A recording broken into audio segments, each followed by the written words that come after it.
चलिए चलते हैं प्राचीन भारत के उस दौर में जहां एक ही जमीन पर एक ही समय में दो बिल्कुल अलग दुनियाएं बसती थीं।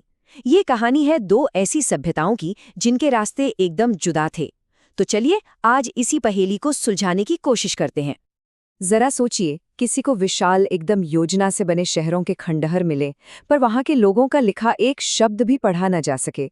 ये हड़प्पा सभ्यता की सबसे बड़ी पहेली है। मतलब हमारे सामने उनकी शानदार इंजीनियरिंग तो है, पर उनकी आवाज, उनकी कहानियां सब खामोश हैं। और फिर तस्वीर का दूसरा रुख देखिए, वैदिक लोग। कोई बड़े शहर नहीं, कोई शानदार इमारतें नहीं, लेकिन उन्होंने पीछे छोड़ा शब्दों का एक समंदर, वेद, जो हमें उनके रहन सहन, उनकी सोच, हर चीज के बारे में बताते हैं। कमाल की बात है ना, एक ही जमीन पर दो कितनी अलग अलग कहानियां।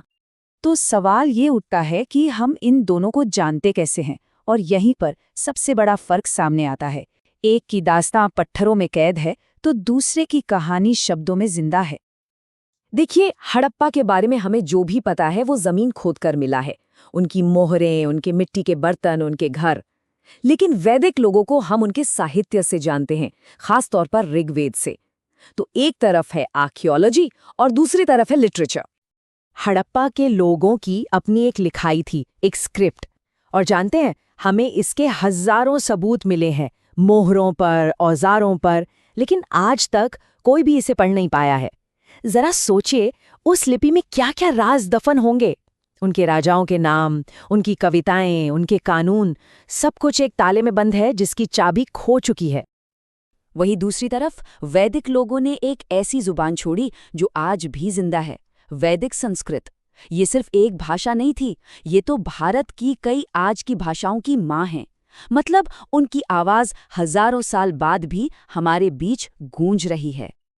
अच्छा, तो अब बात करते हैं उनके रहन सहन की। आखिर कैसा था इन दो सभ्यताओं का जीवन? एक शहरी थे, दूसरे ग्रामीण। चलिए देखते हैं कि उनकी दुनिया एक दूसरे से कितनी अलग थी। इस बात पर जरा गौर कीजिए। एक मशहूर आर्कियोलॉजिस्ट अर्नेस्ट मके, जब उन्होंने हड़प्पा की ड्रेनेज सिस्टम यानी नालियों की व्यवस्था देखी तो वो दंग रह गए। उन्होंने कहा कि ये उस जमाने की सबसे बेहतरीन व्यवस्था है। ये कोई मामूली बात नहीं थी, ये अर्बन प्लानिंग का एक जीता जागता सबूत था। हड़प्पा के शहर सच में किसी अजूबे से कम नहीं थे। सोचिए जरा, सड़कें एकदम सीधी, एक दूसरे को 90 डिग्री पर काटती हुई, जैसे आज के मॉडर्न शहर होते हैं। हर घर पक्की ईंटों का बना था, और कमाल की बात ये कि सारी ईंटें एक ही साइज की थीं। हर घर से ढकी हुई नाली निकलती थी जो मेन नाले से जुड़ती थी। और तो और ग्रेट बाथ जैसे बड़े बड़े पब्लिक स्ट्रक्चर भी थे। ये सब बताता है कि वो लोग कितने ऑर्गेनाइज थे। और अब इस तस्वीर से बिल्कुल उलट चलिए वैदिक दुनिया की तरफ। यहाँ कोई ग्रिड पैटर्न वाले शहर नहीं है, यहाँ का जीवन ग्रामीण है, देहाती है। ये लोग एक जगह से दूसरी जगह घूमते थे। इनकी दुनिया पक्की ईंटों की नहीं बल्कि अपने मवेशियों, अपने जानवरों और हरे भरे मैदानों के इर्द गिर्द घूमती थी। और पता है उनके लिए सबसे बड़ी दौलत क्या थी? गाय। इसका सबसे बड़ा सबूत उनकी भाषा में मिलता है। जैसे एक अमीर आदमी को कहते थे गोमत, मतलब जिसके पास बहुत सारी गाय हों। लड़ाई को कहते थे गवेषण, जिसका शाब्दिक अर्थ है गायों की खोज। यहाँ तक कि राजा को गोपति यानी गायों का रक्षक कहा जाता था। इससे साफ पता चलता है कि गाय उनकी पूरी अर्थव्यवस्था और समाज का केंद्र थी। अच्छा, तो टेक्नोलॉजी और इकोनॉमी के मामले में ये लोग कैसे थे? ये कहानी है कांसे के जमाने के व्यापारियों और लोहे के जमाने के योद्धाओं की। चलिए देखते हैं कि इन दोनों में क्या बड़ा फर्क था। ये टेबल देखिए, इससे सारी बात एकदम साफ हो जाती है। हड़प्पा सभ्यता कांस्य युग की थी और उनके लिए बैल बहुत जरूरी था। उनकी मोहरों पर भी बैल की तस्वीरें मिलती हैं। वो लोग ज्यादातर व्यापारी थे। वहीं दूसरी तरफ वैदिक लोग लोहे का इस्तेमाल करने लगे थे और उनका सबसे कीमती जानवर था घोड़ा, जो युद्ध और सफर के लिए जरूरी था। वो लोग योद्धा थे और उनका मुख्य काम पशुपालन था। हड़प्पा के लोग कमाल के ट्रेडर थे। उनका व्यापारिक नेटवर्क इतना फैला हुआ था कि उनकी बनाई चीजें मेसोपोटामिया यानी आज के इराक तक मिली हैं। सोचिए, हजारों साल पहले इंटरनेशनल ट्रेड।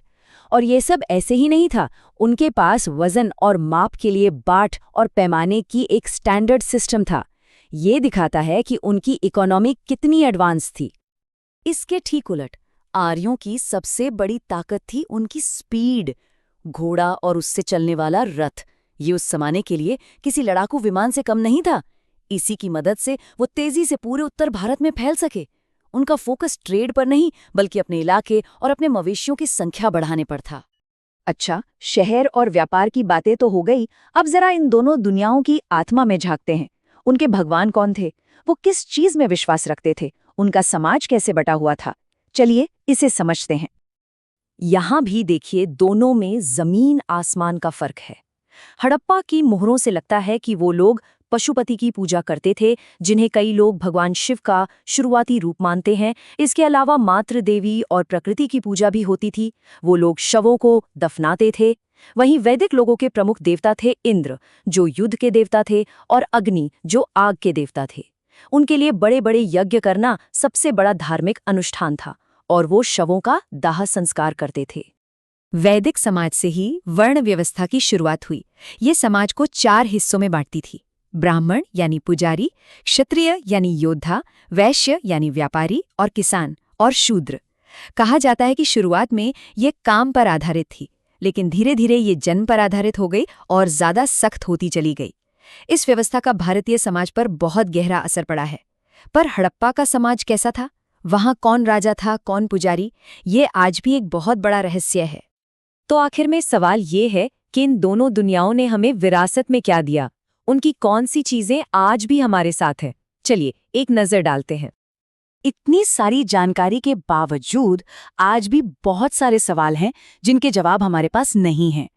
इतनी एडवांस्ड हड़प्पा सभ्यता आखिर खत्म कैसे हो गई? उनकी उस रहस्यमयी लिपि में क्या लिखा है? सोचिए, अगर वो लिपि पढ़ ली जाए तो इतिहास के कितने पन्ने नए सिरे से लिखने पड़ेंगे। और सबसे बड़ा सवाल, इन दोनों संस्कृतियों के बीच आखिर रिश्ता क्या था? ये वो सवाल हैं जिन पर आज भी स्कॉलर्स बहस करते हैं। तो कुल मिलाकर हम ये कह सकते हैं कि दोनों की विरासत एकदम अलग है। हड़प्पा के लोगों ने हमें दुनिया की पहली अर्बन प्लानिंग और इंजीनियरिंग का नायाब नमूना दिया। वहीं वैदिक लोगों ने हमें भाषा दी, फिलॉसफी दी और एक सामाजिक ढांचा दिया जिसने आगे चलकर भारत की शक्ल तय की। और ये सब हमें एक आखिरी और सबसे दिलचस्प सवाल पर लाकर छोड़ देता है।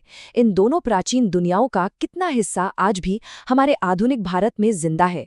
क्या वो हमारे शहरों की बनावट में है, हमारी भाषाओं में है, या फिर हमारे रीति रिवाजों और विश्वासों में? सोचने वाली बात है ना? क्योंकि इतिहास कभी खत्म नहीं होता, वो बस अलग अलग रूपों में हमारे साथ चलता रहता है।